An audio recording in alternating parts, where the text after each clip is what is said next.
Hello friends, welcome to the YouTube channel study record. Friends, आज हम discuss करने वाले हैं 15 मार्च 2019 के करंट अफेयर्स के ऊपर।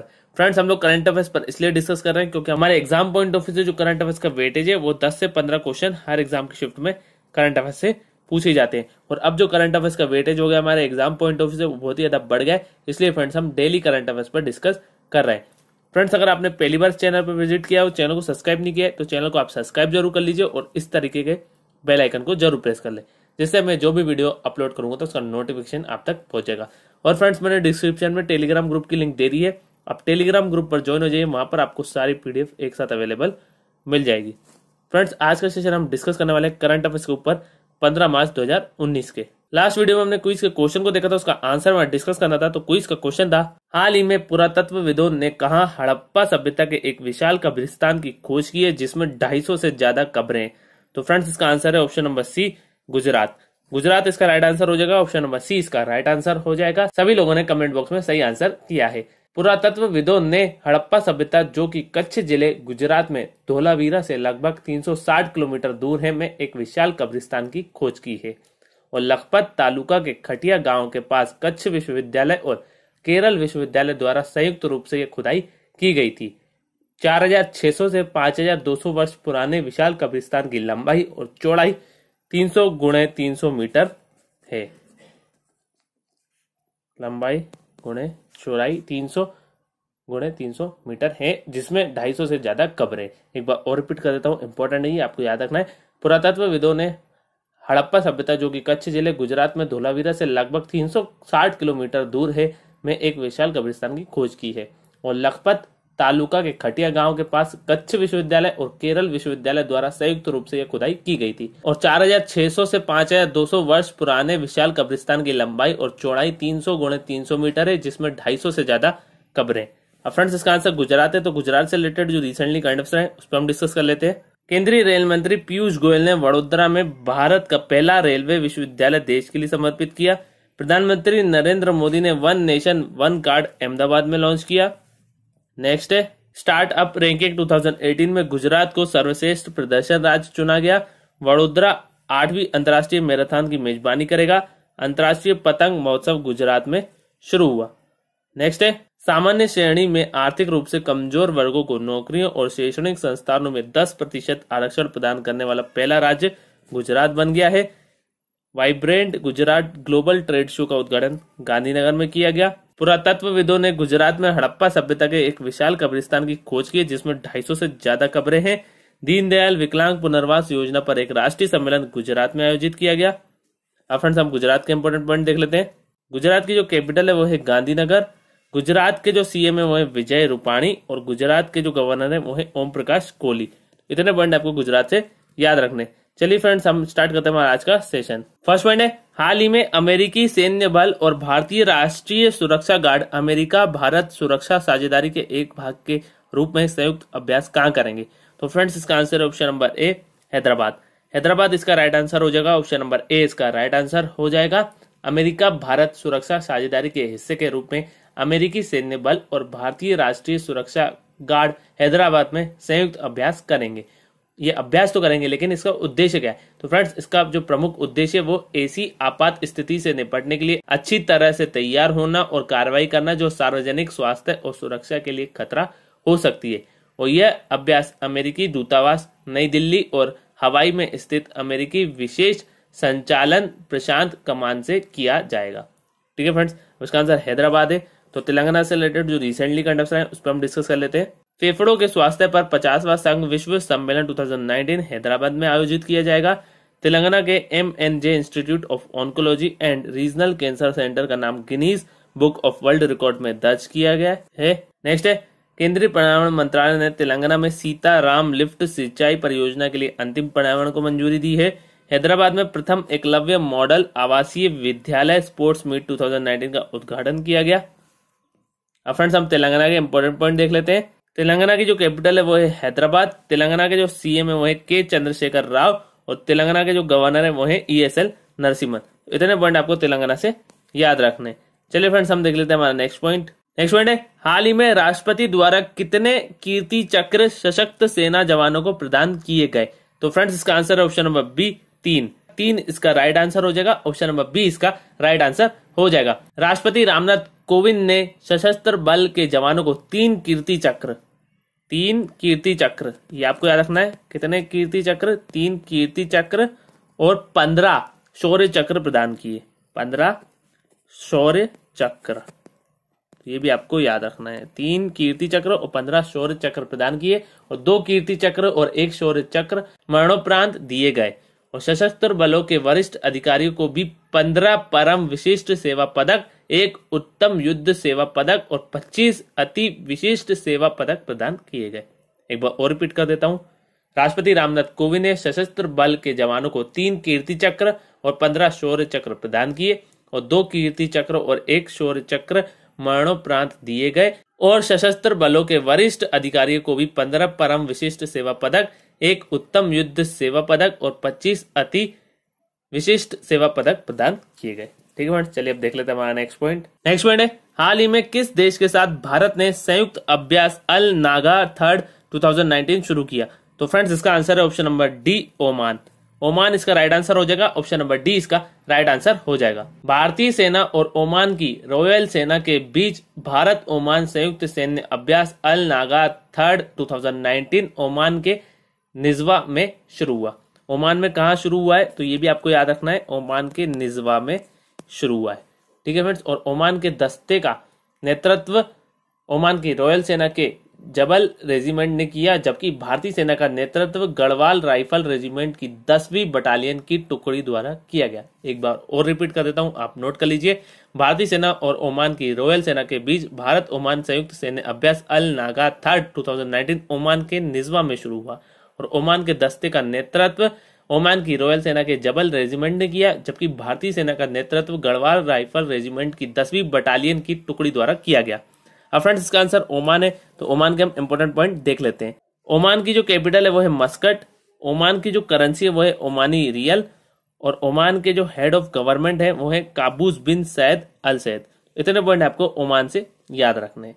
चलिए फ्रेंड्स हम देख लेते हैं हमारा नेक्स्ट पॉइंट है, हाल ही में स्पेशल ओलंपिक वर्ल्ड गेम्स 2019 कहाँ आयोजित किया जा रहा है? तो फ्रेंड्स इसका आंसर है ऑप्शन नंबर सी, संयुक्त अरब अमीरात। संयुक्त अरब अमीरात इसका राइट आंसर हो जाएगा। ऑप्शन नंबर सी इसका राइट आंसर हो जाएगा। संयुक्त अरब अमीरात में 14 से 21 मार्च 2019 तक 14 से 21 मार्च 2019 तक विशेष ओलंपिक विशेष खेल 2019 का आयोजन किया जा रहा है और खेलों से पहले रिकॉर्ड स्थापित करते हुए 200 देशों का स्वागत करते हुए इतिहास रचा गया और 200 राष्ट्रों में से 195 खेलों में प्रतिस्पर्धा करेंगे और 5 अवलोकन करेंगे और यह पहली बार पश्चिम एशिया में आयोजित किया जा रहा है और 7 दिनों में 24 ओलंपिक खेलों में 7,500 एथलीट हिस्सा लेंगे।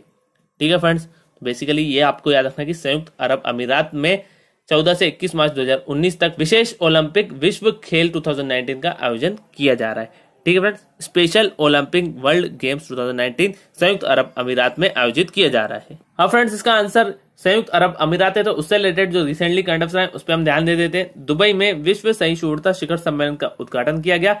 अबू धाबी में गांधी जायद डिजिटल संग्रहालय का उद्घाटन किया गया। संयुक्त अरब अमीरात ने 2019 को सहिष्णुता वर्ष के रूप में घोषित किया। ये बहुत ही इंपॉर्टेंट है, ये आपको याद रखना है। नेक्स्ट है, इस्लामिक सहयोग संगठन की विदेश मंत्री परिषद की 46वीं बैठक अबू धाबी में आयोजित की जाएगी। अब फ्रेंड्स हम यूएई के इंपॉर्टेंट पॉइंट देख लेते हैं। यूएई की जो कैपिटल है वो है अबू धाबी, यूएई की जो करेंसी है वो है यूनाइटेड अरब एमिरेट्स दिरहम और यूएई के जो प्रेसिडेंट है वो है खलीफा बिन जायद अल नया। इतने पॉइंट आपको संयुक्त अरब अमीरात से याद रखने। चलिए फ्रेंड्स हम देख लेते हैं हमारा नेक्स्ट पॉइंट है, हाल ही में नेपाल स्थित भारतीय दूतावास ने मेधावी नेपाली छात्रों को कितनी स्वर्ण जयंती छात्रवृत्ति प्रदान की? तो फ्रेंड्स इसका आंसर है ऑप्शन नंबर बी, 200 इसका राइट आंसर हो जाएगा। ऑप्शन नंबर बी इसका राइट आंसर हो जाएगा। नेपाल स्थित भारतीय दूतावास ने मेधावी नेपाली छात्रों को 200 स्वर्ण जयंती छात्रवृत्ति प्रदान की और इस वर्ष MBBS, BDS, BE, BSc, BBA और बीकॉम आदि सहित 36 स्नातक पाठ्यक्रमों के लिए छात्रवृत्ति प्राप्ताओं का चयन किया गया और भारत सरकार ने भारत नेपाल आर्थिक सहयोग के 50 वर्ष पूरे होने के उपलक्ष्य में 2002 में स्वर्ण जयंती छात्रवृत्ति योजना शुरू की। तो ये भी आपको याद रखना है, कब की गई थी शुरू? 2002 में। ठीक है फ्रेंड्स, एक बार और रिपीट कर देता हूं, आप सुन लीजिए। नेपाल स्थित भारतीय दूतावास ने मेधावी नेपाली छात्रों को 200 स्वर्ण जयंती छात्रवृत्ति प्रदान की और इस वर्ष MBBS, BDS, B, BSc, BBA और बीकॉम आदि सहित 36 स्नातक पाठ्यक्रमों के लिए छात्रवृत्ति प्राप्ताओं का चयन किया गया।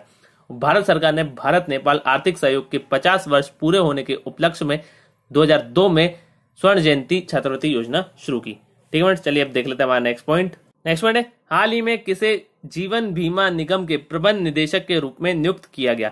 तो फ्रेंड्स इसका आंसर है ऑप्शन नंबर डी, बी और सी दोनों, मतलब टीसी सुशील कुमार और विपिन आनंद, दोनों इसका राइट आंसर हो जाएंगे। तो ऑप्शन नंबर डी इसका राइट आंसर हो जाएगा। सरकार ने एम आर कुमार को जीवन बीमा निगम का अध्यक्ष और विपिन आनंद तथा टीसी सुशील कुमार को प्रबंध निदेशक नियुक्त किया। तो ये भी आपको याद रखना है। ठीक है फ्रेंड्स, एम आर कुमार को जीवन बीमा का अध्यक्ष, जीवन बीमा का अध्यक्ष किसको नियुक्त किया गया है? एम आर कुमार को। तो ये भी आपको याद रखना है, एम आर कुमार को जीवन बीमा का अध्यक्ष नियुक्त किया गया है और टीसी सुशील कुमार और विपिन आनंद को जीवन बीमा निगम के प्रबंध निदेशक के रूप में नियुक्त किया गया है। तो अपना क्वेश्चन क्या है कि किसे जीवन बीमा निगम के प्रबंध निदेशक के रूप में नियुक्त किया गया? तो आंसर आ जाएगा बी और सी, टीसी सुशील कुमार और विपिन आनंद। ये दोनों भी आपको याद रखने हैं क्योंकि इसका आंसर है टीसी सुशील कुमार और विपिन आनंद। और ये भी आपको याद रखना है कि जीवन बीमा का अध्यक्ष किसे नियुक्त किया गया? तो एम आर कुमार। ठीक है फ्रेंड्स, एम आर कुमार। ठीक है फ्रेंड्स, चलिए अब देख लेते हैं हमारा नेक्स्ट पॉइंट। नेक्स्ट पॉइंट है, हाल ही में किस बैंक ने वरिष्ठ नागरिकों के लिए 70 साल से अधिक उम्र और अलग अलग तरह के ग्राहकों के लिए एक डोर स्टेप बैंकिंग सेवा शुरू की है? तो फ्रेंड्स इसका answer option number A, SBI. SBI इसका राइट आंसर हो जाएगा। ऑप्शन नंबर ए इसका राइट आंसर हो जाएगा। एसबीआई ने वरिष्ठ नागरिकों के लिए 70 वर्ष से अधिक उम्र और अलग अलग ग्राहकों के लिए एक डोर स्टेप बैंकिंग सेवा शुरू की और पात्र ग्राहक वित्तीय लेनदेन के लिए 100 रुपए प्रति लेनदेन और गैर वित्तीय लेनदेन के लिए 60 रुपए के मामूली शुल्क पर इस सेवा का लाभ उठा सकते हैं। और कैश पिकअप और डिलीवरी, चेक पिकअप और चेकबुक स्लिप कुछ ऐसी सेवाएं हैं जो प्रदान की जाएगी। तो आपको ये याद रखना है कि एसबीआई ने वरिष्ठ नागरिकों के लिए 70 वर्ष से अधिक उम्र और अलग अलग ग्राहकों के लिए एक डोर स्टेप बैंकिंग सेवा शुरू की है। एसबीआई इसका राइट आंसर हो जाएगा। ठीक है फ्रेंड्स, चलिए अब देख लेते हैं हमारा नेक्स्ट पॉइंट। नेक्स्ट पॉइंट है, हाल ही में भारत अमेरिका रणनीतिक सुरक्षा वार्ता के 9वें दौर में की गई प्रतिबद्धता के अनुसार भारत में कितने अमेरिकी परमाणु ऊर्जा संयंत्र स्थापित किए जाएंगे? तो फ्रेंड्स इसका आंसर ऑप्शन नंबर सी, 6 इसका राइट आंसर हो जाएगा। ऑप्शन नंबर सी इसका राइट आंसर हो जाएगा। भारत और अमेरिका भारत में 6 अमेरिकी परमाणु ऊर्जा संयंत्रों की स्थापना सहित द्विपक्षीय सुरक्षा और असैन्य परमाणु सहयोग को मजबूत करने हेतु सहमत हुए हैं। और भारत अमेरिका सामरिक सुरक्षा वार्ता का 9वां दौर 13 मार्च 2019 को वाशिंगटन डीसी में आयोजित किया गया था और भारतीय प्रतिनिधि मंडल का नेतृत्व विदेश सचिव विजय गोखले ने किया। ठीक है फ्रेंड्स, अब फ्रेंड्स यहाँ अमेरिका की बात हो रही है तो अमेरिका से रिलेटेड जो रिसेंटली करंट अफेयर्स है उस पर भी हम ध्यान दे देते हैं। भारत और संयुक्त राज्य अमेरिका के बीच व्रजकाया नामक सामरिक अभ्यास आयोजित किया गया। नेवाड़ा अपनी विधायिका में कुल महिला बहुमत वाला अमेरिका का पहला राज्य बन गया। नेक्स्ट है, अमेरिका के वैज्ञानिकों ने अंटार्कटिका से एक टेलीस्कोप को सफलतापूर्वक लॉन्च किया है। कैबिनेट ने लापता और शोषित बच्चों के बारे में रिपोर्ट तक पहुंचने के लिए भारत और अमेरिका के बीच समझौता ज्ञापन को मंजूरी दी। अब फ्रेंड्स हम अमेरिका के इंपॉर्टेंट पॉइंट देख लेते हैं। अमेरिका की जो कैपिटल है वो वाशिंगटन डीसी, अमेरिका की जो करेंसी है वो है यूनाइटेड स्टेट्स डॉलर और अमेरिका के जो प्रेसिडेंट है वो है डोनाल्ड ट्रंप। इतने पॉइंट आपको अमेरिका से याद रखने। चलिए फ्रेंड्स हम देख लेते हैं हमारा नेक्स्ट पॉइंट। नेक्स्ट पॉइंट है, हाल ही में संविधान के किस अनुच्छेद के तहत केंद्रीय मंत्रिमंडल ने दमन और दीव सिविल कोड विनियमन 2019 के संवर्धन को मंजूरी दे दी है? तो फ्रेंड्स इसका आंसर ऑप्शन नंबर डी, अनुच्छेद 240। अनुच्छेद 240 का राइट आंसर हो जाएगा। ऑप्शन नंबर डी इसका राइट आंसर हो जाएगा। केंद्रीय मंत्रिमंडल ने दमन और दीव सिविल कोड विनियमन 2019 और दादर और नागर हवेली संशोधन विनियमन 2019 को संविधान के अनुच्छेद 240 के तहत मंजूरी दी। यह कदम न्यायिक सेवा में एकरूपता लाने में सहायक होगा। ठीक है फ्रेंड्स, ये आपको याद रखना है। तो संविधान के अनुच्छेद 240 के तहत केंद्रीय मंत्रिमंडल ने दमन और दीव सिविल कोड विनियमन 2019 के संवर्धन को मंजूरी दे दी है। ठीक है फ्रेंड्स, आर्टिकल आपको याद रखना है, आर्टिकल 240। ठीक है फ्रेंड्स, चलिए अब देख लेते हैं हमारा नेक्स्ट पॉइंट। नेक्स्ट पॉइंट है, हाल ही में ओडीआई क्रिकेट में 8000 रन पार करने वाले तीसरे सबसे तेज खिलाड़ी कौन बने? तो फ्रेंड्स इसका आंसर है option number B, Rohit Sharma. Rohit Sharma इसका राइट आंसर हो जाएगा। ऑप्शन नंबर बी इसका राइट आंसर हो जाएगा। रोहित शर्मा वनडे क्रिकेट में सबसे तेज 8,000 रन बनाने वाले तीसरे खिलाड़ी बन गए हैं। और वह विराट कोहली, सौरव गांगुली, सचिन तेंदुलकर, MS धोनी, राहुल द्रविड़, वीरेंद्र सहवाग, युवराज सिंह और मोहम्मद अजहरुद्दीन के बाद ऐसा करने वाले 9वें भारतीय बल्लेबाज हैं। 9वें भारतीय बल्लेबाज हैं और उन्होंने MS धोनी को पीछे छोड़ते हुए भारत के लिए एक दिवसीय मैचों में सबसे अधिक छक्के लगाने का रिकॉर्ड बनाया। तो ये भी आपको याद रखना है कि सबसे अधिक छक्के लगाने का रिकॉर्ड किसने बनाया, तो रोहित शर्मा आंसर है। ठीक है फ्रेंड्स, तो एक बार और रिपीट कर देता हूं, रोहित शर्मा वनडे क्रिकेट में सबसे तेज 8,000 रन बनाने वाले तीसरे खिलाड़ी बन गए हैं। और वह विराट कोहली, सचिन तेंदुलकर, सौरभ गांगुली, MS धोनी, राहुल द्रविड़, वीरेंद्र सहवाग, मोहम्मद अजहरुद्दीन, युवराज सिंह के बाद ऐसा करने वाले 9वें भारतीय बल्लेबाज हैं। और उन्होंने MS धोनी को पीछे छोड़ते हुए भारत के लिए एक दिवसीय मैचों में सबसे अधिक छक्के लगाने का रिकॉर्ड बनाया है। ठीक है फ्रेंड्स, चलिए अब देख लेते हैं हमारा आज का क्विज का क्वेश्चन। हाल ही में internet of things India Congress कहाँ आयोजित की जाएगी? तो फ्रेंड्स, इसका आंसर आप मुझे कमेंट बॉक्स में कमेंट करके बताएंगे। नेक्स्ट वीडियो में हम इस क्विज के आंसर को डिस्कस करेंगे। आई होप फ्रेंड्स आप सभी को वीडियो पसंद आएगा। अगर फ्रेंड्स आपको ये वीडियो पसंद है तो लाइक जरूर करें, शेयर करें अपने फ्रेंड्स के साथ, और स्टडी से रिलेटेड कोई भी व्हाट्सएप ग्रुप हो तो उस ग्रुप में आप इस वीडियो को जरूर शेयर कर दीजिए। और फ्रेंड्स, अगर आपने चैनल को अभी तक सब्सक्राइब नहीं किया है तो चैनल को आप सब्सक्राइब जरूर कर लीजिए और इस तरीके के बेल आइकन को जरूर प्रेस कर लें, जिससे मैं जो भी वीडियो अपलोड करूंगा तो उसका नोटिफिकेशन आप तक पहुंचेगा। Thank you friends for watching, have a nice day, thank you.